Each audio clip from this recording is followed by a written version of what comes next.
মাত্র 70 টাকা এত সুন্দর ভিউ, জাস্ট ভাবা যায়। চলো তোমাদের আজকে ঘুরিয়ে আনি নন্দী হিল থেকে। ঘড়িতে ভোর 3টে। আমরা বেরিয়ে পড়েছি নন্দী হিল যাওয়ার জন্য। আমরা পৌঁছে গেছিলাম সকাল 6টা, এখানে সূর্যোদয় দেখবো বলে। এখানে আসতে গেলে বাইক অথবা গাড়ি করে আসতে হবে, কারণ এখানে কোনো বাস রুট নেই। আর এখানে প্রবেশ করতে গেলে জন প্রতি 70 টাকা করে টিকিট কেটে প্রবেশ করতে হবে। আর সত্যি কথা, এখানে ভিউর কাছে 70 টাকা কিছু নয়।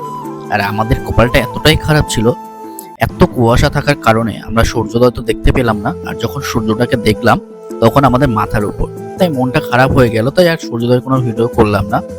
তাই বলছি, বেশি কথা না বাড়িয়ে প্রকৃত সৌন্দর্য রূপটা উপভোগ করো।